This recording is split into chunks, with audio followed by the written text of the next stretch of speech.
Hay verdades en la vida cristiana que no son cómodas, pero son absolutamente necesarias. Y una de ellas es esta: todos nosotros, sin excepción, vamos a morir. No es una posibilidad lejana, no es un tema opcional, no es algo reservado para otros. Es una cita segura, una realidad ineludible que tarde o temprano cada uno tendrá que enfrentar.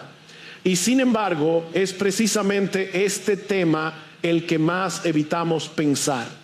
Vivimos como si la muerte fuera un accidente improbable, como si tuviéramos control sobre el tiempo, como si siempre hubiera un mañana para arreglar lo que hoy estamos posponiendo. Pero la Escritura nos confronta con sobriedad. La vida es breve, frágil, incierta, y la eternidad es definitiva.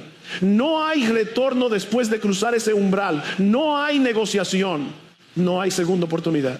Y es precisamente por eso que este tema no debe tratarse con ligereza. No estamos hablando de una idea abstracta, sino del momento más decisivo de nuestra existencia. El instante en que el corazón deja de latir no solo marca el fin de la vida terrenal, sella el destino eterno del alma. Ahora bien, frente a esta realidad surge una pregunta inevitable: ¿qué sucede realmente cuando el hombre muere? Muchas ideas han surgido a lo largo del tiempo. Algunas afirman que el alma entra en un estado de inconsciencia como si durmiera durante siglos. Otras intentan suavizar la realidad con conceptos ambiguos o especulaciones humanas. Pero la palabra de Dios no nos deja en incertidumbre. Nos habla con claridad, con autoridad, con precisión. Cuando un creyente muere, ocurre una separación. El cuerpo vuelve al polvo, pero el alma parte inmediatamente a la presencia del Señor. No hay intervalo indefinido. No hay un largo sueño sin conciencia. Hay un tránsito inmediato. Cristo mismo lo afirmó con absoluta claridad en la cruz, cuando aquel ladrón arrepentido, en un acto sorprendente de fe, le dijo: acuérdate de mí cuando vengas en tu reino. Y la respuesta del Señor no fue ambigua ni simbólica. Fue directa, inmediata, contundente: hoy estarás conmigo en el paraíso. No mañana, no después de siglos, hoy. Eso cambia completamente la manera en que debemos entender la muerte, porque si esto es verdad, y lo es, entonces la muerte para el creyente no es una pérdida definitiva, sino una entrada gloriosa. No es el final, es el comienzo de algo infinitamente mejor. El apóstol Pablo lo entendía de esta manera. Mientras enfrentaba la incertidumbre de su propio futuro, sin saber si viviría o moriría, expresó algo que revela una profunda convicción espiritual: para mí el vivir es Cristo y el morir es ganancia. Eso no es lenguaje emocional, es teología vivida. Pablo no veía la muerte como un enemigo definitivo, sino como una puerta hacia la presencia plena de Cristo. De hecho, dice que tenía el deseo de partir no por desesperación, sino porque sabía que estar con Cristo es muchísimo mejor. Detente un momento y piensa en eso. Puedes decir lo mismo, puedes mirar la muerte sin temor, no porque seas fuerte, sino porque tienes la certeza de que al partir estarás con Cristo. Aquí es donde todo se vuelve profundamente personal, porque esta esperanza no es universal, no es automática, no es para todos. La Escritura no dice simplemente bienaventurados los muertos, dice bienaventurados los muertos que mueren en el Señor. Esa pequeña frase lo cambia todo. No se trata solo de morir, se trata de cómo mueres, o mejor dicho, en quién mueres. Morir en el Señor significa haber estado unido a Cristo por la fe mientras vivías. Significa haber reconocido tu pecado, haberte arrepentido, haber confiado en Él como tu Salvador y haber rendido tu vida a su señorío. Porque fuera de Cristo la muerte no es una bendición, es una tragedia eterna. Y esta es una verdad que muchos evitan, pero que necesitamos enfrentar con honestidad. Porque no importa cuánto intentemos ignorarla, llegará el momento en que tendremos que comparecer delante de Dios. Y en ese día no importarán nuestras excusas, ni nuestras comparaciones, ni nuestras buenas intenciones. Solo una pregunta será relevante: ¿estás en Cristo o no? Porque solo en Él hay perdón, solo en Él hay justicia, solo en Él hay reconciliación con Dios. Y esta no es una idea secundaria del cristianismo, es el corazón mismo del Evangelio. Dios, siendo justo, no puede ignorar el pecado. Cada pensamiento oculto, cada acción, cada palabra, todo está expuesto delante de Él. Nada queda escondido. nada se pierde. Todo será juzgado con perfecta justicia. Y si eso fuera todo, ninguno tendría esperanza. Pero aquí es donde la gracia de Dios irrumpe con poder. Cristo vino precisamente para resolver ese problema que nosotros no podíamos resolver. Vivió la vida perfecta que nosotros no vivimos y murió la muerte que nosotros merecíamos. En la cruz, Él pagó la deuda y ahora ofrece gratuitamente su justicia a todo aquel que cree, no por obras, no por méritos, no por religión, por fe. Y esa es la única base sobre la cual un pecador puede presentarse delante de Dios y ser declarado justo. Por eso, cuando hablamos de la muerte, no estamos hablando solo del final de la vida, estamos hablando de la revelación de si esa persona estuvo o no en Cristo. Y eso debería llevarnos a examinarnos con seriedad, no superficialmente, no religiosamente, sino con honestidad delante de Dios. Porque la pregunta no es si conoces acerca de Cristo, la pregunta es si realmente estás en Él. Y cuando comenzamos a mirar esta verdad desde la perspectiva correcta, algo cambia profundamente en nuestra manera de entender la vida y la muerte. Porque si la muerte no es simplemente el final biológico del cuerpo, sino la entrada inmediata a una realidad eterna, entonces vivir sin prepararse para ese momento es la mayor insensatez que un ser humano puede cometer. La Escritura no trata este tema como algo secundario. Lo coloca en el centro de la reflexión espiritual porque sabe que la manera en que una persona enfrenta la muerte revela lo que realmente cree, no solo lo que dice creer. Y aquí es donde el texto nos presenta una declaración que a primera vista parece contradictoria, incluso chocante. Bienaventurados los muertos que mueren en el Señor. Detente y piensa en eso por un momento. Nosotros asociamos la muerte con pérdida, con dolor, con separación. Y no estamos equivocados. La Biblia misma reconoce que la muerte produce tristeza. El apóstol Pablo habla de no entristecernos como aquellos que no tienen esperanza, lo cual implica que sí hay tristeza, pero no es una tristeza desesperada. Porque desde nuestra perspectiva, la muerte deja un vacío. Nos arrebata la presencia de alguien amado, interrumpe relaciones, proyectos, conversaciones, nos confronta con nuestra fragilidad. Pero el texto nos invita a cambiar de perspectiva. Nos llama a mirar la muerte no solo desde el punto de vista de los que se quedan, sino desde el punto de vista de aquel que parte. Y ahí es donde todo se transforma. Porque para el creyente la muerte no es una caída al vacío, sino una entrada a la plenitud. No es un descenso a la oscuridad, sino un paso hacia la presencia de Cristo. Por eso se les llama bienaventurados. No porque la muerte en sí misma sea agradable, sino porque el destino al que llegan es glorioso. Bienaventurado significa bendecido, favorecido por Dios, plenamente satisfecho. Es una felicidad que no depende de circunstancias cambiantes, sino de una realidad eterna e inmutable. Y esa bienaventuranza no es general, no es para todos los que mueren, es específica, los que mueren en el Señor. Esto introduce una línea de división clara, seria, innegociable. Hay dos tipos de personas que enfrentan la muerte, aquellos que están en Cristo y aquellos que no lo están. Y el destino de ambos no es el mismo. Vivimos en una cultura que evita este tipo de afirmaciones porque parecen exclusivas o incómodas. Pero la verdad no se define por lo que nos resulta cómodo, sino por lo que Dios ha revelado. Y lo que Él ha revelado es esto: solo aquellos que han sido reconciliados con Él por medio de Cristo pueden enfrentar la muerte con esperanza verdadera. Todos los demás enfrentan algo mucho más serio de lo que imaginan. Porque morir sin Cristo no es simplemente dejar de existir, es entrar en una eternidad separados de Dios, cargando con una deuda que nunca podrá ser pagada. Y aquí es donde necesitamos detenernos y hacer una pregunta honesta, incómoda, pero absolutamente necesaria. ¿En qué grupo estás tú? No en teoría, no en apariencia, no en tradición religiosa, en realidad. Porque puedes conocer lenguaje cristiano, puedes haber crecido en un ambiente religioso, puedes incluso participar en actividades espirituales y aún así no estar en Cristo. Estar en Cristo implica una unión real, viva, transformadora, que comienza con el arrepentimiento y la fe.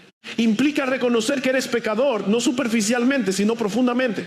Reconocer que has vivido para ti mismo, que has ignorado a Dios, que has fallado en cumplir su ley, no solo en acciones, sino en pensamientos, en motivaciones, en deseos.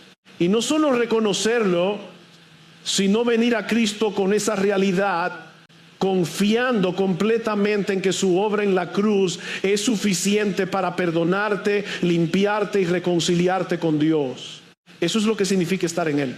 Y solo aquellos que están en Él pueden ser llamados bienaventurados al morir, porque no tienen cuentas pendientes con la justicia divina. Cristo ya pagó. Esa es la diferencia fundamental. No es que el creyente sea mejor persona, no es que haya alcanzado un nivel moral superior, es que ha sido justificado, ha sido declarado justo, no por lo que hizo, sino por lo que Cristo hizo en su lugar. Y esa justicia es perfecta, completa, suficiente. Por eso Pablo podía hablar con tanta seguridad, no porque confiara en sí mismo, sino porque confiaba en Cristo. Y esa es la única base sólida para enfrentar la muerte sin temor. Cualquier otra cosa es inestable. Puedes intentar ignorar la muerte, puedes distraerte, puedes llenar tu vida de actividades, de logros, de entretenimiento, pero tarde o temprano la realidad te alcanzará. Y en ese momento todo lo superficial desaparecerá, solo quedará lo eterno. Por eso, la Escritura no solo nos informa, nos confronta, nos llama a despertar, a dejar de vivir en automático, a dejar de posponer lo que es urgente. Porque la pregunta no es si morirás, la pregunta es cómo estarás cuando eso ocurra. Y esa es una pregunta que solo puede responderse ahora, no después, ahora. Y precisamente porque esta pregunta debe responderse ahora, no podemos permitirnos una fe superficial ni una tranquilidad falsa. Hay un peligro real en asumir que todo está bien simplemente porque nunca lo hemos cuestionado seriamente. La Escritura no nos llama a una seguridad basada en costumbre, sino a una certeza fundada en la verdad.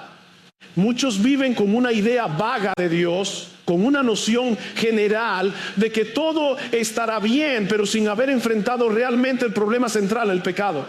Y aquí es donde el mensaje bíblico se vuelve incómodo, pero absolutamente necesario, porque el mayor problema del ser humano no es su entorno, ni su historia, ni sus circunstancias. El problema es su condición delante de Dios. Y esa condición es más seria de lo que la mayoría está dispuesto a admitir. No se trata solo de errores ocasionales o fallas menores. La Escritura describe el pecado como una realidad profunda que afecta todo nuestro ser, nuestros pensamientos, nuestras motivaciones, nuestras decisiones. No solo hacemos cosas incorrectas, somos por naturaleza inclinados a alejarnos de Dios. Y eso tiene consecuencias. Dios no es indiferente al pecado, no lo minimiza, no lo ignora. Él es perfectamente justo y precisamente por eso todo pecado debe ser juzgado. Piensa en esto con honestidad. ¿Qué pensarías de un juez que deja libres a los culpables sin hacer justicia? ¿Lo considerarías bueno, justo, digno de confianza? Entonces, ¿por qué pensamos que Dios debería actuar de esa manera? Aquí es donde nuestra lógica muchas veces falla. Queremos un Dios que sea amoroso pero sin justicia. Queremos misericordia pero sin rendir cuentas. Queremos perdón pero sin arrepentimiento real. Pero ese Dios no existe. El Dios de la Escritura es amoroso y justo, misericordioso y santo, compasivo pero también recto en todos sus caminos. Y eso significa que hay un problema real que necesita una solución real. Porque si Dios juzga con justicia, entonces ninguno de nosotros puede presentarse delante de Él confiando en su propia vida. Nadie. Porque incluso lo mejor de nosotros está manchado por imperfección. Incluso nuestras buenas obras están mezcladas con motivaciones incorrectas.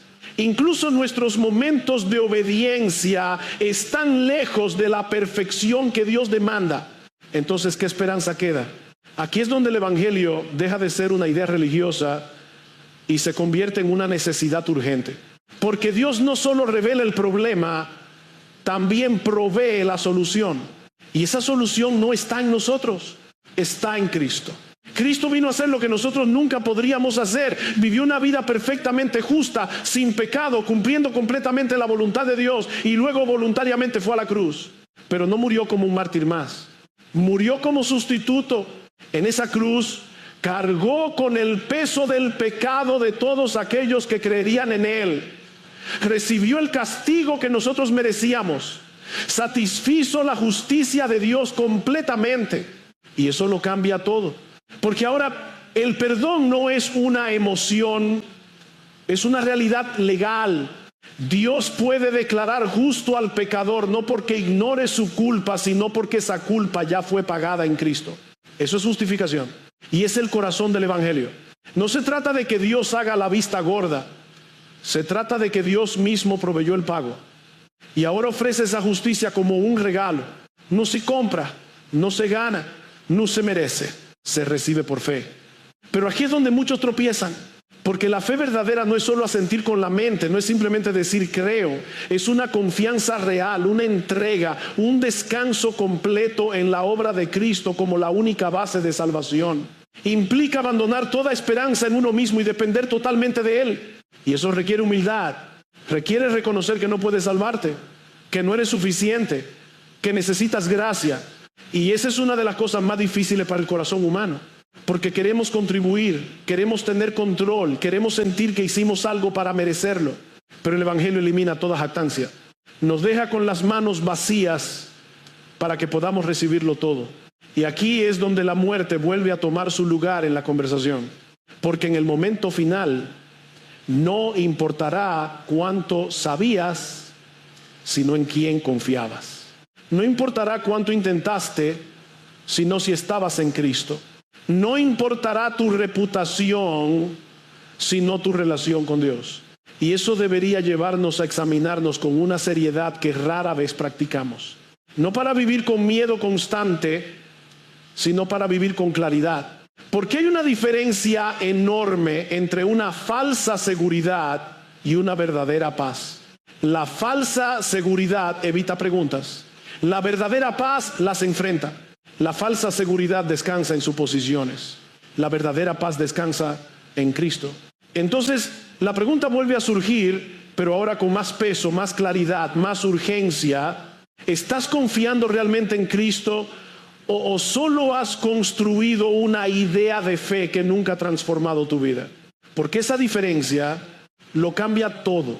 Y si esa diferencia lo cambia todo, entonces no podemos conformarnos con una fe que solo existe en palabras. La Escritura nunca presenta la fe como una simple declaración verbal, sino como una realidad viva que transforma profundamente el corazón, la mente y la dirección de la vida. Por eso cuando hablamos de estar en Cristo no estamos describiendo una afiliación religiosa ni una etiqueta espiritual. Estamos hablando de una unión real, vital, que produce fruto. El Evangelio no solo nos salva de la culpa del pecado, también nos libera del dominio del pecado. Y eso significa que algo cambia. No de manera perfecta, no de manera instantánea en todos los aspectos, pero sí de manera real. Hay una nueva inclinación, una nueva sensibilidad, una nueva lucha incluso. Porque donde antes había indiferencia hacia Dios, ahora hay conciencia. Donde antes había comodidad en el pecado, ahora hay incomodidad. Y eso es importante entenderlo. Porque muchos se confunden al pensar que la vida cristiana es ausencia de lucha, pero la realidad es lo contrario. La lucha es evidencia de vida. Antes de Cristo, el pecado no era una carga, era una costumbre. No había conflicto interno porque todo el ser estaba alineado con el alejamiento de Dios. Pero cuando una persona es transformada por la gracia, algo dentro de ella cambia. El Espíritu Santo mora en ella y eso produce una tensión nueva. Ahora hay una batalla entre lo que todavía queda de la vieja naturaleza y lo que Dios ha comenzado a hacer en el nuevo corazón. Y esa batalla, lejos de ser una señal de fracaso, es una señal de que algo real ha ocurrido. Pero aquí debemos ser cuidadosos, porque no toda incomodidad espiritual es evidencia de conversión verdadera. Hay personas que sienten culpa, que sienten inquietud, que incluso hacen cambios externos, pero nunca han venido realmente a Cristo. Nunca han rendido su vida, nunca han confiado completamente en Él. Han modificado comportamientos, pero no han experimentado una transformación profunda. Y eso es peligroso, porque crea una ilusión de seguridad sin una base real. Por eso la Escritura constantemente nos llama a examinarnos, no para vivir en duda constante, sino para asegurarnos de que nuestra fe es genuina. No basta con haber tenido una experiencia emocional en el pasado, no basta con haber tomado una decisión en un momento específico. La pregunta es, hay evidencia de una vida que ha sido afectada por el Evangelio. Hay un deseo real de agradar a Dios, hay una lucha contra el pecado, hay un crecimiento, aunque sea lento, en santidad, no perfección, pero sí dirección. Porque la fe verdadera siempre produce fruto, y ese fruto no es lo que nos salva, pero sí es lo que evidencia que hemos sido salvados. Y esto nos lleva nuevamente al tema de la muerte, pero ahora desde otra perspectiva. Porque no solo se trata de cómo morimos, sino de cómo vivimos antes de morir. La manera en que una persona vive revela la realidad de su fe, no perfectamente, pero consistentemente. Jesús mismo lo dijo: por sus frutos los conoceréis, no por lo que dicen, no por lo que aparentan, sino por lo que produce su vida. Y eso debería llevarnos a una reflexión seria, pero también honesta. No para compararnos con otros, sino para examinarnos delante de Dios. Porque es posible estar cerca de lo espiritual sin estar realmente en Cristo. Es posible familiarizarse con el lenguaje cristiano sin haber sido transformado por la verdad del Evangelio. Es posible incluso participar activamente en actividades religiosas y aún así estar espiritualmente muerto. Y esa es una de las advertencias más sobrias de toda la Escritura, porque muestra que el engaño más peligroso no es el rechazo abierto, sino la falsa seguridad. Pensar que todo está bien cuando no lo está. Y aquí es donde necesitamos detenernos, no con prisa, no superficialmente, sino con reverencia. Preguntarnos delante de Dios con sinceridad: ¿mi vida refleja una relación real con Cristo o solo una cercanía externa a lo espiritual? Porque al final no será la apariencia lo que determinará nuestro destino, sino la realidad. Y esa realidad se manifestará plenamente en el momento en que enfrentemos la muerte, donde ya no habrá espacio para autoengaño, donde ya no habrá distracciones, donde ya no habrá excusas, solo verdad. Y por eso, mientras aún hay tiempo, la Escritura nos llama no solo a escuchar, sino a responder. Y si la Escritura no solo nos llama a escuchar, sino a responder, entonces debemos reconocer que el Evangelio nunca es un mensaje neutral, no es información para acumular, es una verdad que exige una reacción. Nadie permanece igual después de haber sido confrontado con la realidad de su condición delante de Dios y la suficiencia de Cristo. Por eso cuando Jesús predicaba, su llamado era claro y directo: arrepentíos y creed. No era una invitación superficial, no era una sugerencia opcional, era un mandato lleno de gracia. Arrepentirse significa cambiar de mente, pero no en un sentido meramente intelectual. Es un cambio profundo de dirección, una transformación en la manera de ver el pecado, de ver a Dios, de verse a uno mismo. Es reconocer que el camino que llevabas no solo era insuficiente, era incorrecto. Y creer no es solo aceptar ciertos hechos como verdaderos, es confiar, es descansar completamente en Cristo, es dejar de apoyarte en ti mismo para apoyarte en Él. Y ambos, arrepentimiento y fe, van juntos. No puedes venir a Cristo sin abandonar el pecado, ni puedes abandonar el pecado sin venir a Cristo. Y aquí es donde muchos tropiezan, porque quieren los beneficios del Evangelio sin someterse a su autoridad. Quieren el perdón, pero no la rendición. Quieren salvación, pero sin señorío. Pero eso no es el Evangelio bíblico. Cristo no vino solo a rescatarte del castigo, vino a ser tu Señor.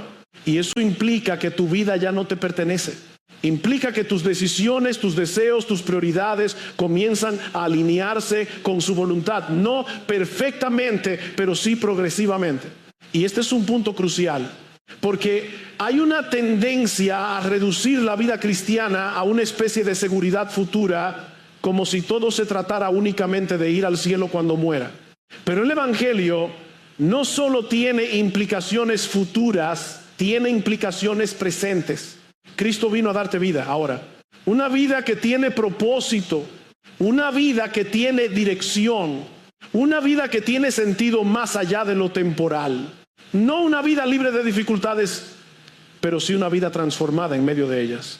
Porque la realidad es que seguimos viviendo en un mundo caído, Seguimos experimentando dolor, pérdida, frustración. Seguimos luchando con debilidades internas y presiones externas. Pero ahora no estamos solos. Tenemos un pastor, tenemos un Salvador, tenemos un Señor que no solo nos redimió, sino que nos sostiene. Y eso cambia la manera en que enfrentamos la vida. Pero también expone algo que muchas veces preferimos no reconocer. Hay personas que profesan ser creyentes, pero viven como si Cristo no fuera suficiente. No porque lo digan abiertamente, sino por la manera en que viven. Buscan su identidad en otras cosas. Buscan satisfacción en otras fuentes. Buscan seguridad en aquello que es temporal. Y como resultado viven en una especie de contradicción interna. No pueden entregarse completamente al mundo porque su conciencia no se lo permite. Pero tampoco disfrutan plenamente de su relación con Dios porque su corazón está dividido. Y eso produce una vida espiritual débil, inestable, insípida.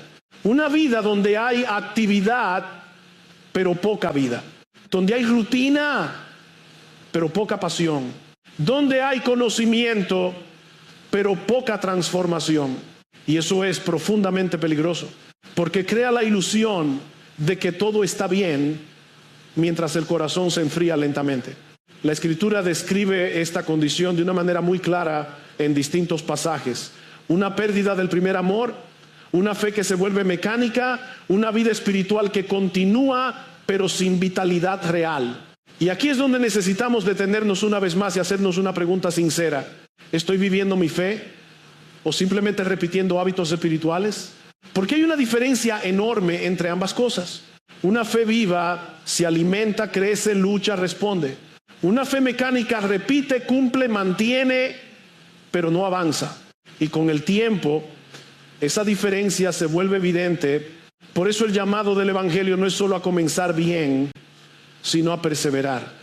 No solo a tomar una decisión, sino a vivir a la luz de esa decisión cada día. Y eso requiere intención. Requiere volver una y otra vez al Evangelio. Requiere recordar quién es Cristo y quién eres tú en Él. Requiere luchar contra la tendencia natural del corazón a desviarse. Porque nuestro corazón, mientras estemos en este mundo, no tiende naturalmente hacia Dios, tiende a alejarse.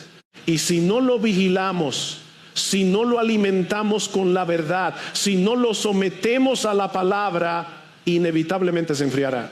Pero hay esperanza, siempre hay esperanza. Porque el mismo Dios que comenzó la obra es fiel para completarla. Y eso nos lleva a la siguiente realidad que el texto nos muestra. No solo lo que significa morir en el Señor, sino lo que realmente espera a aquellos que están en Él. Y cuando llegamos a este punto, la mirada ya no se queda solo en el presente ni en la preparación para la muerte, sino que se dirige hacia lo que realmente espera a aquellos que están en Cristo. Porque la Escritura no solo nos advierte, no solo nos confronta, también nos consuela con una esperanza sólida, definida, gloriosa. El texto nos dice que los que mueren en el Señor son bienaventurados, canso, y luego añade la razón, descansarán de sus trabajos. Esa palabra descanso no es superficial, no describe simplemente la ausencia de actividad, sino la liberación completa de todo aquello que en esta vida pesa, cansa, hiere y desgasta el alma. Para entender esto, necesitamos ser honestos con la realidad de la vida en este mundo. Vivimos en un mundo marcado por el pecado.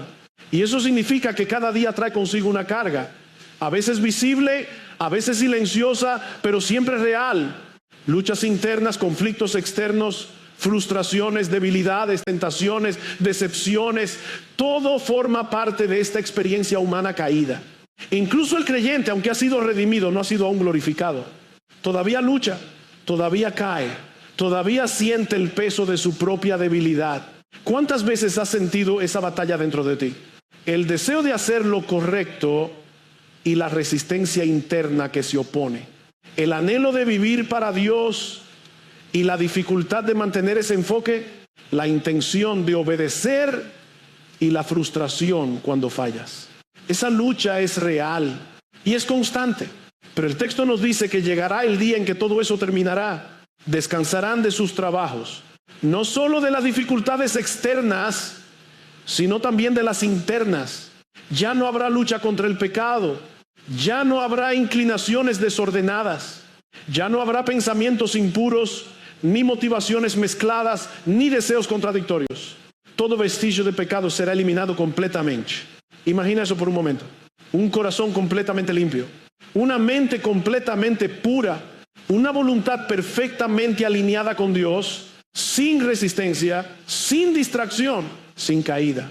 Eso es descanso verdadero. Pero no termina ahí.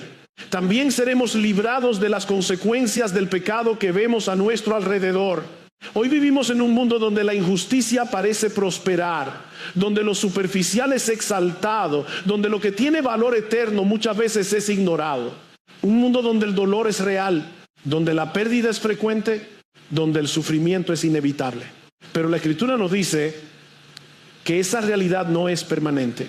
Habrá un momento en que Dios enjugará toda lágrima, no quedará rastro de dolor, no habrá más muerte, no habrá más llanto, no habrá más clamor, porque las primeras cosas habrán pasado. Y esa promesa no es simbólica, es real, es concreta, es segura, porque está basada no en nuestros sentimientos, sino en la fidelidad de Dios. Y eso cambia completamente la manera en que debemos ver la vida presente. Porque si sabemos que este mundo no es el final, entonces no vivimos desesperadamente aferrados a él. Si sabemos que el descanso viene, entonces podemos soportar la carga actual con esperanza. Si sabemos que la gloria futura es incomparable, entonces las aflicciones presentes no nos definen. Eso no significa que el dolor no sea real, lo es, pero no es definitivo, no es eterno, es temporal. Y eso marca una diferencia profunda. El creyente no niega la realidad del sufrimiento, pero tampoco es consumido por ella. Porque su esperanza está anclada en algo más grande, más firme, más eterno. Y aquí es donde la perspectiva cambia completamente. Porque la muerte, que para muchos es el final del consuelo, para el creyente es el inicio del descanso pleno. No porque la muerte sea buena en sí misma, sino porque Cristo ha transformado su significado. Lo que antes era derrota, ahora es entrada. Lo que antes era temor, ahora es esperanza. Lo que antes era final, ahora es comienzo. Y eso solo es posible porque Cristo venció la muerte. Y si Cristo ha vencido la muerte, entonces la muerte ya no tiene la última palabra sobre el creyente. Pero eso no significa que nuestra vida presente sea irrelevante. Al contrario, precisamente porque hay una eternidad, lo que hacemos aquí tiene un peso que muchas veces subestimamos. El texto añade una segunda razón por la cual los que mueren en el Señor son bienaventurados, sus obras con ellos siguen. Esto es profundamente significativo, porque deja claro que aunque no somos salvos por nuestras obras no son la base de nuestra aceptación delante de Dios, pero sí son el fruto de esa aceptación. Y más aún, tienen un valor eterno. El texto no dice que las obras van delante para abrir camino, no dice que son la causa de la salvación, dice que siguen después. Primero va la persona aceptada en Cristo, luego vienen las obras como evidencia y como fruto. Eso protege el evangelio de dos errores peligrosos. Por un lado nos guarda del legalismo, de pensar que podemos ganar el favor de Dios por lo que hacemos, porque la base sigue siendo Cristo, su justicia, su obra perfecta. Pero por otro lado nos guarda de la indiferencia, de vivir como si nuestras acciones no importaran, porque sí importan. Cada acto de obediencia, cada sacrificio oculto, cada decisión tomada por amor a Cristo, nada se pierde, nada es insignificante, nada queda olvidado delante de Dios. Y eso debería transformar profundamente nuestra manera de vivir. Porque muchas veces evaluamos nuestra vida por resultados visibles, por reconocimiento, por impacto inmediato. Pero Dios no mide como nosotros medimos. Él ve lo que nadie ve. Él valora lo que el mundo ignora. Él recuerda lo que otros olvidan. Un acto pequeño hecho con un corazón sincero tiene valor eterno. Una decisión tomada en obediencia, aunque nadie la aplauda, es vista, registrada y recompensada por Dios. Y eso cambia completamente la perspectiva, porque ya no vivimos solo para lo que es inmediato, vivimos a la luz de lo eterno. Y aquí es donde surge una pregunta que no podemos evitar. ¿Qué estás acumulando para la eternidad? No en términos materiales, sino espirituales. Porque llegará el día en que todo lo temporal quedará atrás. Tus logros, tus posesiones, tu reputación. Todo eso desaparecerá, pero lo que hiciste para Cristo permanecerá.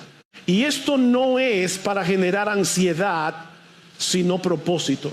No es para que vivas intentando ganar algo, sino para que vivas respondiendo a lo que ya has recibido.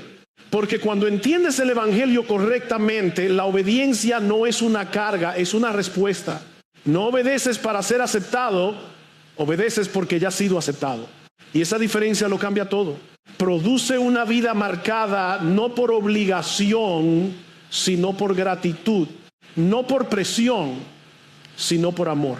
Pero también nos confronta, porque revela si realmente estamos viviendo con esa perspectiva o si seguimos atrapados en lo temporal. Porque es posible decir que creemos en la eternidad, pero vivir como si todo terminara aquí. Es posible afirmar que Cristo es nuestro tesoro, pero tomar decisiones como si otras cosas tuvieran más valor. Y esa incoherencia, aunque común, no es saludable. Por eso la Escritura nos llama constantemente a alinear nuestra vida con la verdad que decimos creer, a vivir de manera coherente con nuestra identidad en Cristo, a recordar que no somos de este mundo, aunque aún vivamos en él. Y eso implica decisiones concretas, implica prioridades diferentes, implica renuncias reales, implica una forma de pensar que no sigue la corriente de este mundo, pero también implica esperanza, porque nada de eso es en vano, nada de eso se pierde, todo tiene un propósito y todo tendrá una recompensa. Y eso nos prepara para el cierre de esta verdad, porque al final no solo se trata de entender lo que ocurre después de la muerte, sino de decidir hoy cómo vamos a vivir a la luz de esa realidad. This world is endless, so wide, so broad, but somehow I'm still lost in you.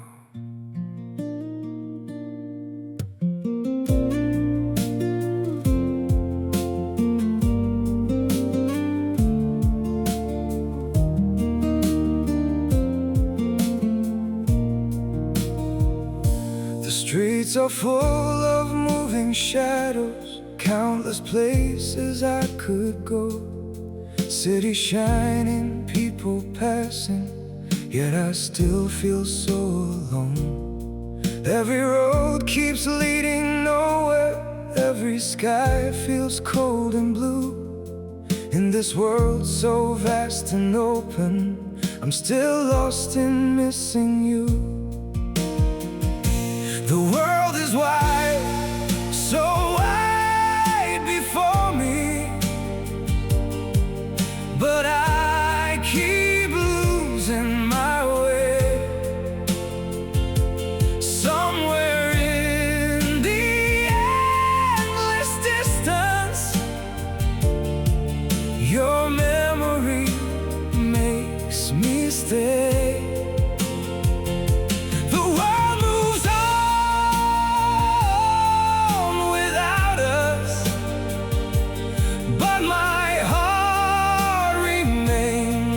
True,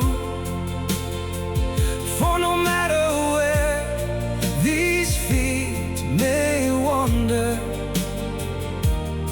I'm still lost in missing you.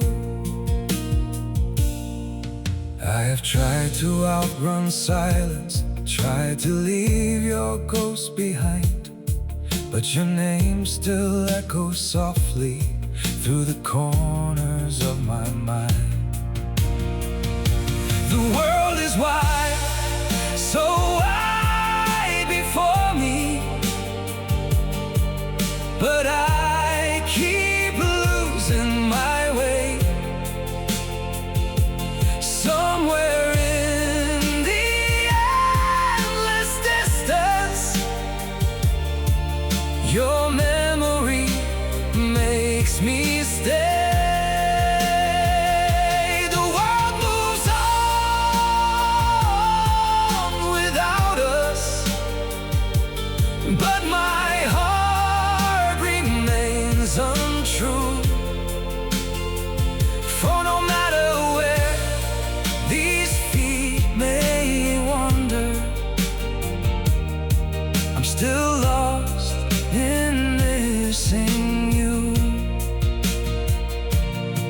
Maybe someday I'll stop searching for your face in every crowd.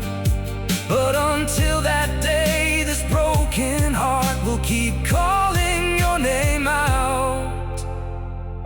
The world is wide, so wide before me, but I keep losing my way. Somewhere in the endless distance, your memory makes me stay. The world moves on without us, but my heart remains untrue. For no matter where these feet may wander, I'm still lost in missing